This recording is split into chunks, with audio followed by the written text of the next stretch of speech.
Alright guys, it's Scrappy again. I hope you're doing well and enjoying your day so far. The Stallions drama continues, but also the OpTic boys giving their perspective on the Los Angeles Thieves and other teams potentially blowing it up after just a few league matches before even getting to a LAN. The season's only just got underway, it feels like. LA Thieves have played just 4 online Call of Duty matches. FormaL thinks it's outrageous that things have got to the point here in the Call of Duty League and the decision makers behind the scenes that might well be enough to cause major changes even before this major, based on rumours in recent days. Very much enjoyed your thoughts in the comments. Hit the like button if you enjoy. Subscribe if you're new as always. I'd greatly appreciate it. I've got a couple of other Huntsman clips to share because Havoc continues to be going on this generational run. This is a pretty funny one when Zinni is talking about the Huntsman team not only being salaried, but the same story with the coaching staff. Of course, taking a bit of jab at, Zuma as well for his Stallions setup and situation. Zinni implies that, okay, look, at least for the Huntsman, yeah, they're getting paid, but they're delivering some results, right? They're at least making it to the elite playoffs. Not the case with the Stallions so far.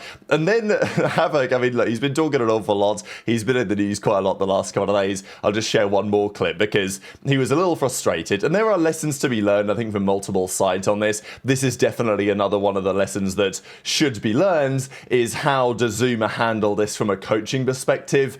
What does it look like? Because again, it's entertainment at the end of the day when you've got Octane, you've got Ramo Ray, you've got Attach, among others, in the call giving some ideas and some advice. But Havoc's like, look, I'm trying to win here. And I've got Sib, top-level pro player. He's telling me one thing. Then a couple of days later, I've got Octane and Rambo telling me something else. Screw it, right? I'm going to do my own thing. I'm going to find a way to make this work. And, well, as we know, it didn't work. Huntsmen are doing phenomenal bases. Yeah, I mean... bathroom. Absolutely, right? We're trying to do it the right way. Wait, does Major Maniac get salary, Tone? Yes. Everybody here is paid at the Huntsman. You know what I'm saying? Really? Tony, you're paying out of your own pocket? Yeah, but Dill, the thing, and Tom, I'll defend you here. Dill, your team went 1-15. Oh. Whoa. Not my team. Oh, I'm sorry. Whereas Major Maniac, this guy's bringing results. Hey, listen, Tony, let me ask you something. Hey, talk to me, Tom. Tony, let me ask you something, Tony. Yeah, go ahead. How much money's coming out of your pocket, Tony? How much money's coming out of your pocket? I mean, that's neither here nor there, right? I oversee operations. I'm a guy. You oversee operations, right? So when the hotels are being booked and the flights are being booked, where's that money coming from? Is it coming from your pockets, Tony? Yeah, we have an extensive team here. You got an extensive team, huh? Well, you got an extensive team. Yeah. And like overthinking plays, and that started happening a lot. And too many cooks in the kitchen in terms of like even like coaching. There's like 4 people fucking telling us what to do. I remember, I remember Sid told me, like a professional player on the best team in the game at the time was telling me how to play this situation. And then 3 days later, I play it like how he told me. And then Sam and Ray would be like, "Yo, right here, you got to play it like this." And I'm like sitting in my head like, okay. Like, I'm just going to like go to the right place and then play it however I feel at that point. But like stuff like that was happening like here and there. It wasn't like, I don't think it ruined the team, but that was definitely a problem. You know what I mean?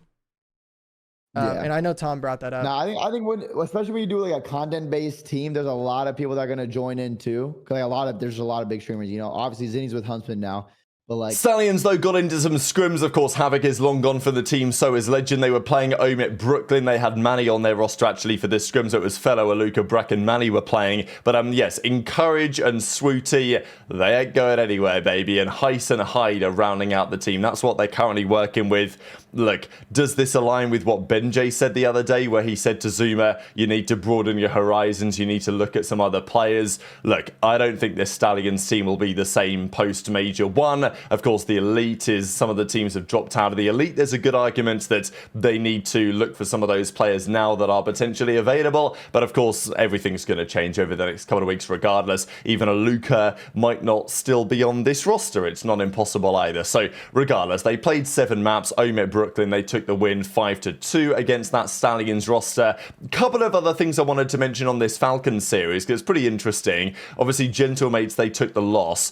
There were lots of Gentlemates fans in the replies for Pred, especially after their park the bus strategy in the Overload, which turned a few heads. There was also quite a lot of reaction to Kismet. Of course, Kismet played for Gentlemates last season. Mostly the fans were kind of like, okay, GG's Bulldog, we'll get you next time. But it definitely riled them up, that Overload strategy. This, by the way, I didn't share this yesterday, was the winning moment. The team getting absolutely hyped, and you can see Exodid, Kismet, Clay. I mean, Clay always brings the energy. It's great to see because I don't think you'll ever be able to take this out of Clay, like as a player. And now as a coach, you can see how nervous he is there sitting in the background. It must be more nerve-wracking being a coach than it is actually playing.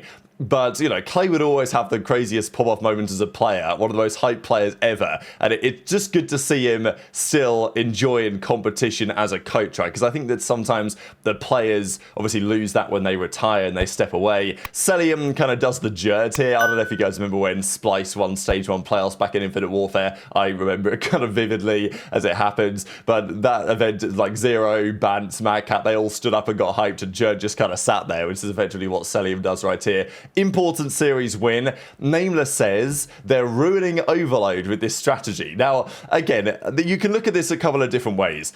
If you guys didn't see yesterday's series, effectively Falcons, they're up 2-1 in the Overload, and they picked up the ball, they ran back to spawn with it, and just spawn camped on Den. And it worked. Now, as I said yesterday, one of their players had a pistol out, because that's what's mandated. So, effectively, Gentlemates had a couple of minutes to try and break a 4v3 in a way, because Exon had a pistol. And yeah, the crossfires are strong, but if you do lose it, then you effectively give up a free cap because they're going to be right there in your base and they've already got the ball. So I don't think this is like a crazy overpowered strategy, but it is an option that they can go for. Whether other teams will also try a similar thing, I guess we'll see. Look, I don't think this is ruining Overload. If Overload as a game mode is best played in this way, then it's a problem with Overload, and it's something that should be fixed, because this is just how things will go. If there's a strategy that becomes the best strategy, teams will use it eventually. Even capture the flag, you know, this is a common strategy. Pull the flag out of their base, run back to your spawn, they might pull your flag, and then set up, right? Set up and effectively camp and defend the flag carrier. Very common strategy. Even in Uplink, similar ideas were also possible. So I just think it adds a bit more depth to the game mode. Look, I hope that people aren't doing it every single map all the time, but I don't... My gut feel is it's not the optimal way to play.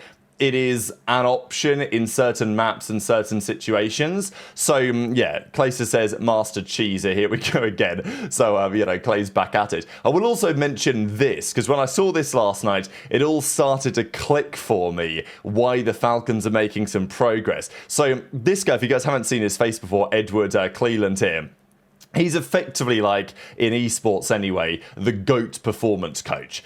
He's worked with a ton of players over the years in various different esports, won all sorts of titles and championships, and here he is with the Falcons. Look, they're paying Cellium a pretty penny, let's be honest, to play for this roster. So it also makes sense they're going to pay a pretty penny for some of the best minds in the game when it comes to performance and execution from a mental and a physical perspective. So, yeah, it's very interesting this, I thought, to see, because I wasn't aware that he was working with the Falcons, but now I've seen this picture, it all starts to make sense to me why the Falcons are making some big progress as of late, and who knows how much of a contender they could be come the major. Cellium, by the way, he's on a 30 streak of tournaments with a 1+ KD or 1 or more KD. He's on a 23 streak of qualifier stages as such. He's on a 1.10 so far. He'd have to have a really bad final series to drop below a 1 there as a result, and that's probably not going to be happening. There's only one more game left that Falcons have to play next weekend. But the talk really then became, what about these teams? What are they going to do? Going into the major, are they going to stick it out, right? Or are they going to make further changes before things even get underway? Thieves have been the big talking point over the last few days. There was a rumour that some of the players want to effectively drop Kenny, whereas the coaching staff, the management say, no, we've got to ride it out until the major, see how things go before you make a change too early. I think the frustrating thing fundamentally about this is the CDL schedule. It's not even the schedule, it's also the format. You know, 2 games last night, 3 games tonight. And we'll have a talk about it in a second. The 3 games tonight are like, they're fine, but they're nothing spectacular by any means. Certainly not for this point in the season anyway, when there should be a lot of interest and excitement.